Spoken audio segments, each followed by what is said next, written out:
So what's up, YouTube? So this is a landmark case. Experian's in big trouble. We are going to look through the lawsuit together.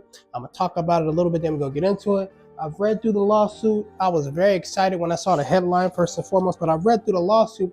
And the interesting thing is the Cfpb is saying the same exact thing that the consumers, us, have been saying for years.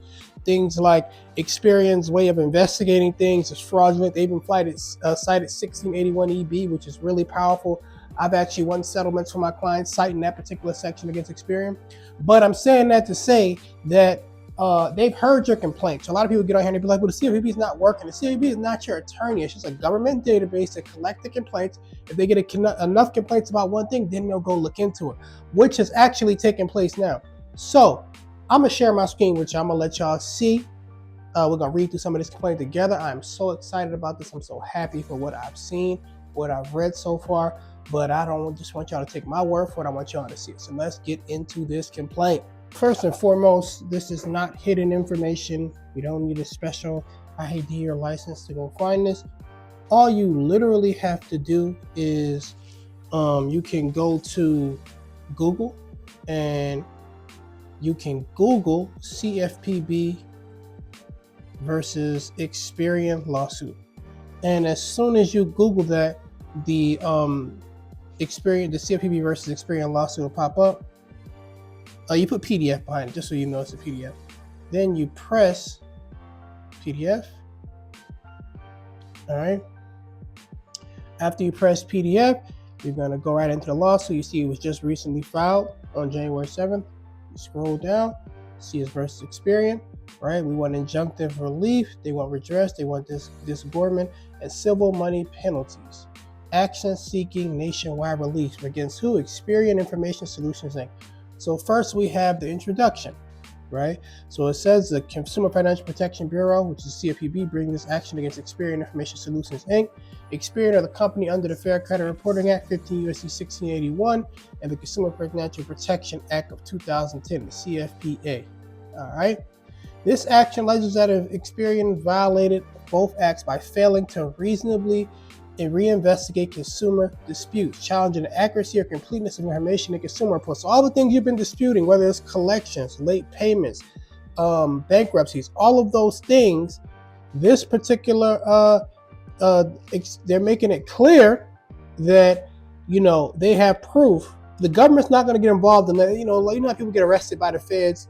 They're like, well, the feds don't get involved unless they have tangible proof or information proving what they're saying. Well, the CFPB is the feds for financial situations. So the CFPB is not going to file a lawsuit unless they know they can win or they feel like they've won already. It's like bringing a ringer to the game, right? So they have proof of what the consumer has been saying for the last, 20 years, that they're not actually investigating anything. They're not providing accurate notices to consumers for the outcome of disputes. So let's say you dispute something, it's supposed to be signed in 30 days. I know people who had to wait up to 50 days and got no response. So the CFPB is covering all this. They're making this clear just in their factual allegations. All right. So they make it clear right here that Experian is one of the largest consumer reporting agencies in the country, in the world, right? But for me, it really gets interesting when, further down, right? So they make it clear that Experian did not exercise their grave responsibilities of fairness and impartiality, and they most definitely do not respect a consumer's right to privacy. That's powerful, right? So you want to keep that part in mind, all right? Then they keep going. I liked so far, one of my favorite ones was number 9, because they made it clear that Experian's intake system, as far as disputes were concerned, were completely faulty. All right. So when they're saying they're faulty, one of the things you have to think about is the eOscar platform. When your dispute is taken in, and they issue just a little code over to the creditor, the CFPB is saying that's a faulty system. So there's a possibility we could see them have to get rid of eOscar, and maybe they have to go into almost go back to hiring people, getting it and not outsourcing out to India, and actually get like a, which will work in our favor if they had like a paper platform again to actually read through these disputes. They find all these inaccuracies and it would help us out. But I believe this lawsuit is going to help us big time to get the results we need. Second, Experian uncritically accepts the original furnisher's response to the disputed information, even when that response was improbable or illogical on the face, But when Experian has other information in possession that alerts or should alert Experian to the possibility that the furnisher might be unreliable. This is powerful. This is landmark. This is, there is no case law yet, but once this case is settled, which I believe will be soon, this is what you should be citing. They're making it clear that even when you dispute things with Experian, right? This is why everybody files complaints against creditors under 15 U.S.C. 1681 S2B, right? Because they're making it clear that the information that the creditors provide to Experian is unreliable. And I'll give you a prime example of that.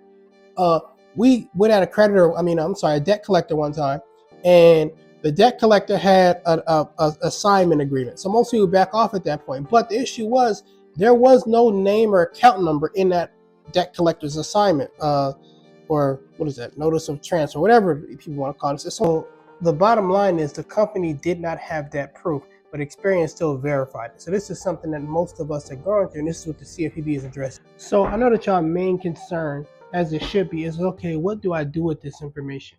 A lot of people now are probably going to try to sell you a course and tell you, hey, do this, do that. The issue is this case was just filed yesterday, and there hasn't been a settlement, so there is no case law for you to cite, right? Now, when it does settle, there will be case law. What you should do now, in my opinion, this is my opinion, just fact, continue disputing as you are, but know that this is coming now. One thing you could do is when you do your Cfpb complaints, or if you do decide to sue or arbitrate, you can cite the fact that this behavior is something that they're doing often and say this is why the Cfpb sued them. But you can't actually cite this case yet because there is no case law yet. There hasn't been any settlement or anything like that. But other than that, that's all you can really do for now. But I really just made this video to show y'all a little landmark parts of this case that I believe. There's a lot more to read through, a lot more that I enjoy. I don't want to bore y'all with that. But the most important thing is get in there, start disputing, right? And if you've already gotten to where you disputed enough, then it may be time to start pursuing litigation, which you can get an attorney or whatever for that. But this is really good, y'all. This tells me that we're taking steps in the right direction as consumers. This is bigger than one person's deletion, right? This is for every consumer to have results behind this. So let's just keep studying. Let's keep pushing forward. There is no course. I sell courses. But I'm not going to sell you a course based on this. Just for now, keep your eyes on the news. I will be keeping y'all posted on Instagram and TikTok and every other platform that we're on, and YouTube, for y'all to see, what I'm seeing next, what's going to happen next. But give it some time. It's going to settle. Will there be settlement checks? They're probably going to be minimal settlement checks, maybe $40, $50 a person or something like that, if that. So I don't expect that. But just know we're stepping in the right direction. Now, as far as the conspiracy theorist side of me, I think a huge part of this is, one part is obviously the government may want to take over the consumer reporting agencies, which was something that was presented during Biden's term, actually during COVID. Then another side of that is Elon Musk has talked about trying to get rid of the CFPB. So now they're going to try to do things to sway public perception to get the people on their side. So there's so many different things going on. We don't want to listen to all the noise. We just want to do what's best for us and our families, and that is, let's get in here and do what we got to do to get to the next level. All right, so peace and love to you all. I love you all, and I love myself. See you on the next video.